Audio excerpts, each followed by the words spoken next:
welcome to this episode talking all about compartmentalizing. Now here's the thing I know about you, that you are very good at compartmentalizing. If you weren't, you wouldn't be able to do your job. But here's the problem with being very good at compartmentalizing. Your system now thinks that everything is a nail and you have a hammer. When in fact, compartmentalizing is so useful and the perfect thing to do while you're on shift.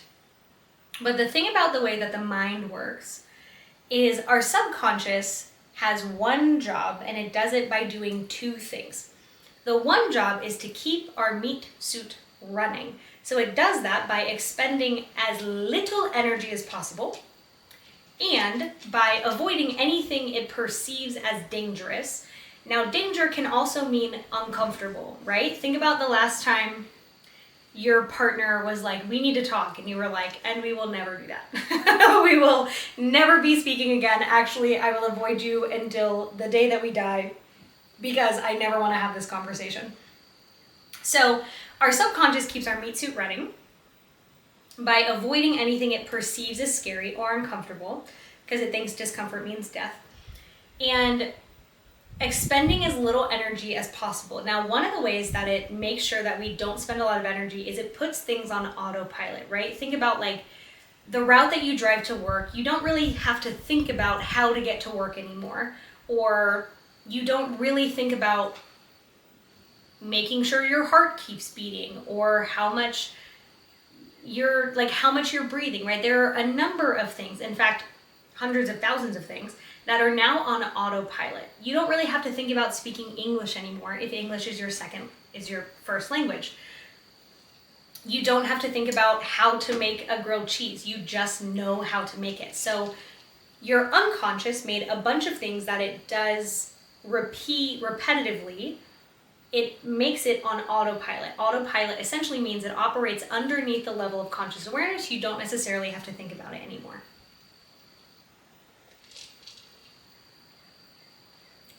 It also did this with compartmentalizing. Again, compartmentalizing is a beautiful thing. It allows you to do your job. The problem is because you had done it so much, and I would really guess that you've been doing it since you were a kid, because it's super common that when emotions are really overwhelming, we shove them down and put them in a box, right? It is a survival strategy. So you think about like, if Jane grew up in a house where her parents were really volatile, maybe one parent was an alcoholic or one parent was just so over the top emotional, like there was no room for her emotions. So she learned that the safest thing for her to do was shove them down, never feel anything, never ask for help, because she would have felt terrified all the time. And it makes more sense to feel nothing than to feel constant terror. So her mind shut down her emotions, aka compartmentalized them, to a really extreme degree because it's intelligent, because it is interested in her surviving. Remember, the brain has one job and it's keep the meat suit running. So over time, Jane really stopped feeling anything. And too much and too long compartmentalization leads to dissociation, which essentially means not being in your body at all, not feeling anything, which some people will also call depression, and it's one of the symptoms of that. So this can happen to the point where like people get cut and they don't even feel it, or they experience something that would absolutely rock a normal person, and you're like, yeah, whatever, right? Now, part of that is your job. You cannot react to everything that you see on the job and have a meltdown or have a panic attack or not be able to function because you have a job to do. The problem becomes when compartmentalizing is the only tool that you have, because not everything is a nail. You have a hammer, but not everything is a nail. So the problem with people who become really good at compartmentalizing is the mind will automatically go there instead of choosing the right tool for the job. But if you're building a house and you need to screw in the screw, but you hammer it, you're not gonna have a very stable house. So compartmentalizing way too much becomes like your autopilot response. The problem is, when's the last time that you turned back on? When's the last time that you felt emotions? Now here's like the cosmic joke of that, right? Nobody's shoving down the happy emotions. Nobody's shoving down joy or love or excitement, right? We only shove down and avoid feeling heavy, hard shit. So then you end up with this, this like chest full of terrors, essentially, that you never want to open, because now not only is there one experience that was terrible, there's like hundreds. And so you're like, yep, fuck that particular box. I'm never going to open that thing. Except, I have another video on this, humans are pressure cookers. You can only do that for so long before your body will force you to feel things in order to clear some of that. And your body is really smart. Remember, your brain will do anything to keep your meat suit running, including release or make you feel a bunch of really unpleasant emotions so that you re-regulate and come back at least a little bit to equilibrium. So you've got people who are like literally an entire career around needing to compartmentalize, and then like no one teaches you how to come back online when you clock out. So what happens is it's so natural for you to compartmentalize that you end up doing it throughout your entire life. But here's the problem with that, right? You can't connect with anyone because you're offline. So if you've ever had someone be like, you just feel so robotic, you feel like you don't feel like you, I don't recognize you, everything is robotic, do you feel anything? Like you just feel so flat. This is something I hear a lot from the first responders that I work with that their partners say. Or the first responders are coming to me saying, I can't feel anything. I know I'm supposed to love my kid or my partner or my parents or my friends, but like, I know logically that I love them, but I can't feel it. Because when you have enough demons in the closet or monsters in the closet, I like to say birds in the closet. When you have too many birds in the closet, your mind shuts everything down to protect you, because we cannot pick and choose which emotions we feel. Now we can like process things intentionally that then have an emotion tied to it, right? If I'm processing, for example, like a sexual assault, people aren't generally happy about that. So there's going to be some pain there. So we can release a bird via choosing to process an event or an occurrence that was painful or hard or heavy or sad. You know, like if you're grieving a death, it's different than processing a traumatic incident. There are different feelings associated with that, but it's more like a window, right? People are either open or they're shut, but you can't like choose which breeze and how much you're like catching. Our nervous system doesn't work that way. So when all they know is compartmentalizing, it ends up shoving a bunch of birds in the closet that, well, then you don't really want to open the closet because you keep getting fucking attacked by birds. So then you shove more birds in the closet and then you never open them. And then sometimes the birds escape and you don't get to choose when. So it might be nightmares, it might be panic attacks, it might be uncontrollable rage, it might be like random crying spells. These are all the result of only compartmentalizing and never processing.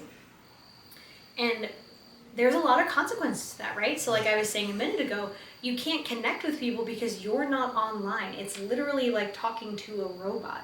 You can't empathize. You can't meet someone emotionally. So your partner, your kid, your loved one may be like crying in front of you, asking you to support them, and you're like, sorry, I'm dead inside. Like, and I know you guys joke about being dead inside, and you're not actually dead. What you are is just offline, and we can come back online. Now that will require you to let all the birds out of the closet, so you're going to feel a lot of stuff at first, and it's not very comfortable, but it is the only way. So sorry, not sorry that you're going to feel a bunch of shit, and then once all the birds are out of the closet, aka all the painful shit, you sit at contentment, but you're online, right? If someone's nervous system is offline because they've shoved all their emotions down to the point where like they're just that disassociated, you like, I don't want to say lose your humanity, but you lose the humanness, right? We're meant to experience life, not think about life, not, we're meant to experience. Why do we have emotions? Because that's the way we experience the world. And if you want to feel happiness, love, joy, surprise, excitement again, it's required that you come all the way online. The window is either totally open or it's closed. There is no filtering. We do not get to pick and choose which emotions we feel. Now, this is why working with someone who has an expertise in trauma and specifically nervous system regulation and subconscious reprocessing is paramount, because otherwise what happens, and you've probably had someone who went to just do like talk therapy where they're like, yeah, I just talked about all the shit that's wrong and then I felt like shit and I left, and they were like, okay, well, see you next time where I'll make you swim in more trauma soup. And then they're like, I felt like shit afterwards. Yeah, that's what traditional talk therapy does, because it just gets people talking about things. That doesn't do shit. You want to work at your nervous system and your subconscious, which is exactly why I developed Exhale and Release, because boy, how did you guys need it. So the goal is that you compartmentalize when it's the useful thing to do, and you're online the rest of the time. Now, in order to do that, you have to be able to clear whatever accumulated. That's where the subconscious reprocessing and the nervous system regulation piece come in, because you can't like process things by thinking about them. Your mind and your body are connected. They're supposed to be connected. If they're not connected, people typically experience anxiety. Why? Because if I took your brain out of your body, I can actually pick it up via your spinal cord and like swing it around. I won't do that though, so that's the good news. But that is how they're connected, right? There's the brain and then there's the spinal cord. Well, all of your nerves, your nervous system is attached to your spinal cord. So if you like take a nervous system view of the human body, it's like, meh, right? And then it's like brain, spinal cord, and all the nerves. They're supposed to be connected. Well, if you have compartmentalized so hard that you never actually turn back on, if you've disassociated, which is the result of too long compartmentalizing, and you've become disassociated, you've turned off, then, shit, where was I going with this? Sorry. They're supposed to be connected, and when they're not connected, people experience anxiety. Why? Because your brain thinks you've been decapitated. And that is pretty stressful. So your brain's like, holy shit, I've been decapitated, where's my body? And you're like, LOL, the body's here, but it's offline. It can't find it. So when you come back online, anxiety reduces or goes away completely.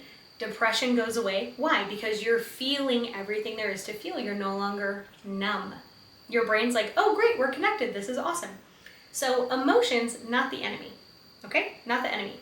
You were just never taught how to actually process things. And there is a specific way to do it. So that is a much longer process that I cannot do in a YouTube video. But what I will give you for now, until you join Exhale and Release, is when you are off shift, I want you to think about anything disturbing that you came across or overwhelming or troubling, even if you're like, yeah, I've seen that 1,000 times. That's not the first headless person I've seen. Okay, doesn't matter. Anything that would disturb a normal person. Let's just go with that. Think of them as like, you know, on like the dating apps where you swipe, right? Think of them as like a profile where it's like decapitation, blood, blah, blah, blah, blah, blah, blah. And I want you to mentally just go close, close, close, close, close, and notice that you're going to feel a lot lighter. So do that when you're off shift before you walk into your house. And then if you're like, oh shit, I got a lot of things to work through. I know you do. And I would love to help you with that. So hop into Exhale and Release. You get 3 days free as of the timing of this video. And let me just do it for you. Or don't, and like, you know, but that would be a silly choice. But anyway, I'll see you in Exhale and Release. Until then, close, close, close when you're off shift before you walk into your house, because you don't want to carry that in. And let me know your thoughts. Let me know what this opened up for you. If you want me to go deeper onto any topics, I'm more than happy to. I cannot wait to see you in the comments.